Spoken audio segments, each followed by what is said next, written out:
يا أخي التكنولوجيا دي بقت حاجة رهيبة. النهارده هنتكلم عن السحر ده اللي مخلي حياتنا أسهل بدون أي تمديد أسلاك ولا وجع دماغ. مستعدين؟ يلا بينا. نظام سمارت وايرلس، يعني بدون أي أسلاك. هو في حاجة كده؟ بدون أي تمديد أسلاك نهائيًا ولا وجع دماغ. يعني مثلًا أنت لو واحد قاعد في بيتك وبتشغل اللمبة من المفتاح اللي في الحيطة أو الجدار زي كل ما خليه ربنا، وعندك مكيف بيشتغل من مفتاح أو ريموت، هل في أمل إن اللمبة تشتغل بصوتك وأنت قاعد على الكنبة؟ أو تفتح موبايلك مثلًا وتشغّل المكيف قبل ما تدخل البيت عشان يبرد لك غرفتك؟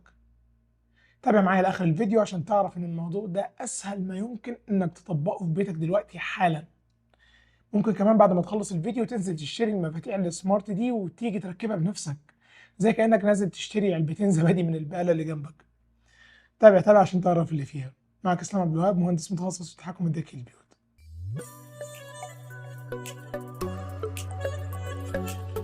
طيب إيه هو النظام اللاسلكي الذكي ده أو الwireless؟ ببساطة هو نظام بيوصل الأجهزة ببعضها بدون أسلاك، زي الموبايل اللي في إيدك متوصل بالواي فاي، مش محتاج تركب سلك بينه وبين الراوتر زي الأفلام القديمة، كله بقى وايرلس. طيب خلينا نروح دلوقتي للحتت الأكشن ونتكلم عن البروتوكولات اللي بتشتغل بيها الأنظمة اللاسلكية دي. عندنا حاجة اسمها واي فاي، طبعا أكيد كلكم بلا استثناء سامع الاسم ده 50,000 مرة.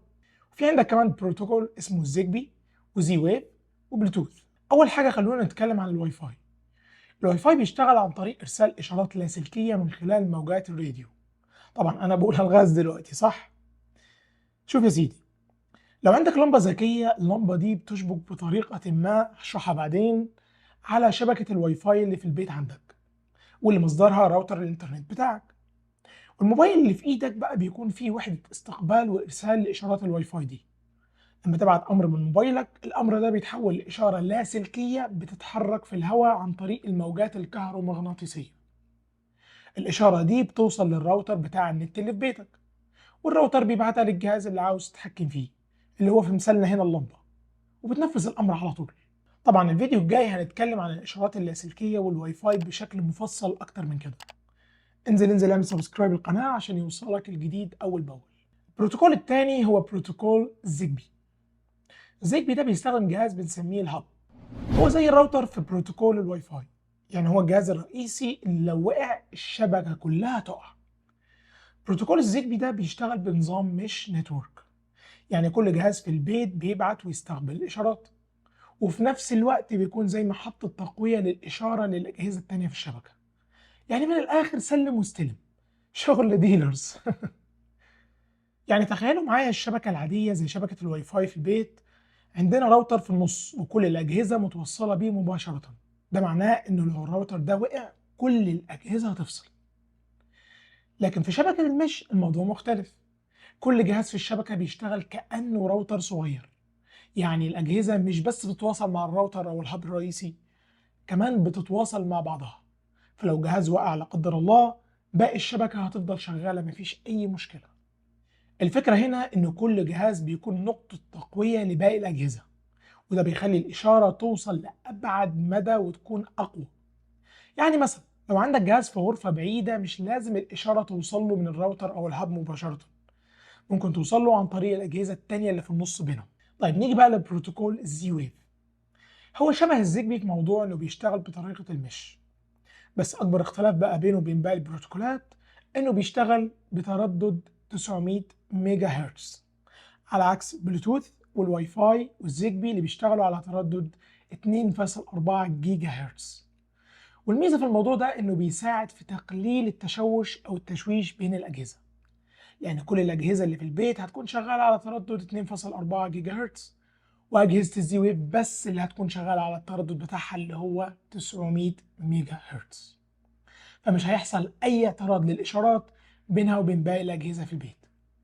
وكمان ميزة التردد القليل ده إنه بيقلل استهلاك الطاقة، لأنه العلاقة بين الترددات الكهرومغناطيسية والطاقة هي علاقة طردية، يعني كل ما زاد التردد كل ما زاد استهلاك الطاقة. كمان الزي ويف بيستخدم طريقة مختلفة في تحديد مسار الأوامر. بيكون فيه هاب أو جهاز رئيسي، والجهاز ده هو المسؤول عن تحديد أفضل مسار للأوامر عن طريق الأجهزة الموجودة.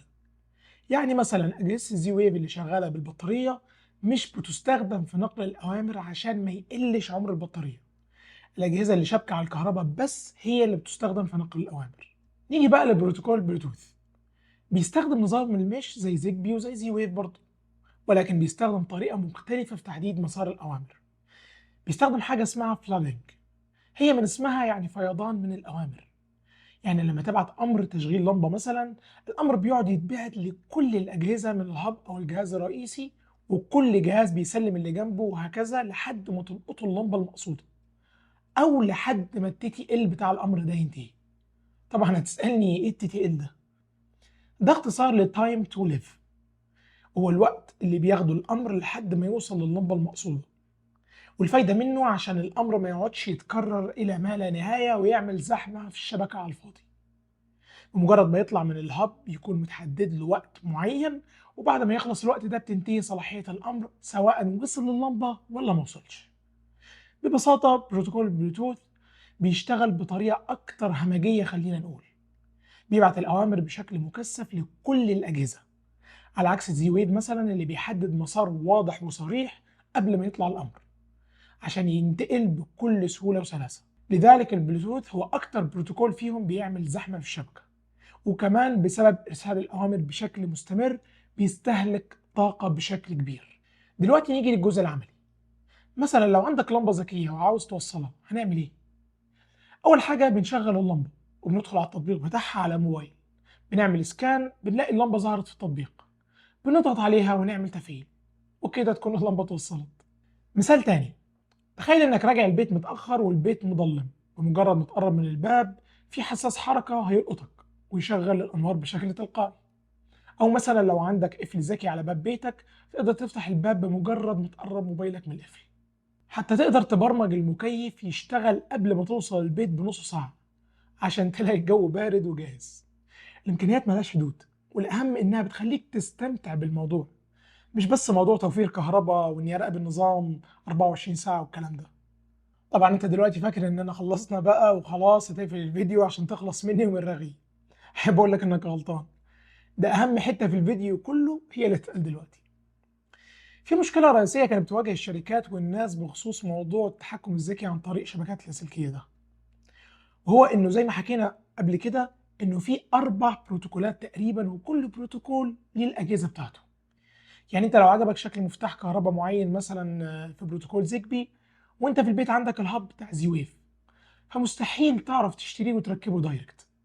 لازم تجيب ثيرد بارتي أو هاب تاني زي أليكسا عشان تعرف تخليهم يتواصلوا مع بعض، وده طبعا بيعمل زحمة أكتر في الشبكة وبيطول مسافة الأمر عقبال ما يوصل.